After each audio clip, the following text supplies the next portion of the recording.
Là-dessus, nous pourrons critiquer tout à l'heure l'afrocentrisme. Tout ceci a été entièrement réduit à néant par les études scientifiques. Mais pour le moment, ce que je vous fais, c'est la genèse du mouvement. Ensuite, va arriver, quelques décennies plus tard, une évolution à deux niveaux qui va se faire au sein des universités américaines.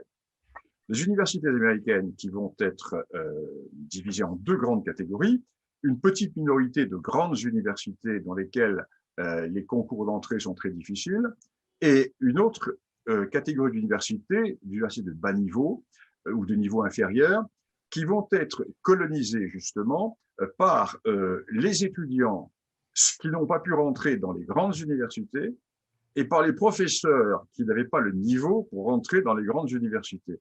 Et tout ce monde, qui est un monde intellectuellement qui n'est pas au niveau de la grande matrice des grandes universités américaines, va entièrement reprendre à son compte l'idéologie afrocentriste et va développer une histoire parallèle. Donc, deux mondes qui vont s'ignorer, le monde des véritables universités avec des recherches universitaires qui se font de manière classique et la masse des universités de second rang dans lesquelles vont se développer ces idées afrocentristes.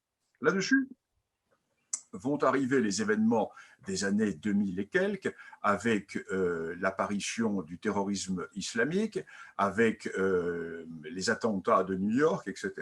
Et le courant américain qui est au pouvoir et qui va définir une priorité de lutte contre le djihadisme et contre l'islamisation, va avoir l'idée suivante: le multiculturalisme va être le meilleur moyen de lutter contre l'enfermement religieux que mettent en avant les islamistes.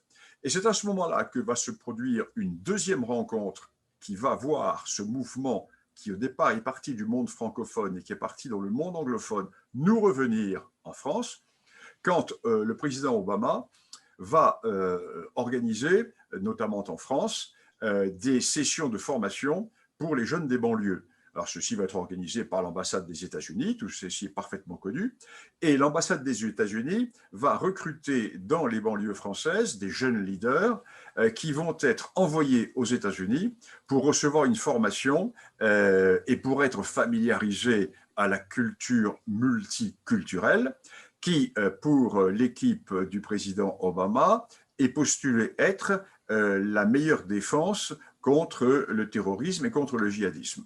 Et nous voyons revenir ensuite des États-Unis ces jeunes leaders qui vont créer tout ce mouvement, le mouvement des indigènes de la République, tous ces mouvements décoloniaux qui vont surgir comme s'ils surgissaient du néant. Et d'ailleurs, les observateurs ne vont pas comprendre ce qui se passe, que se passe-t-il du jour au lendemain?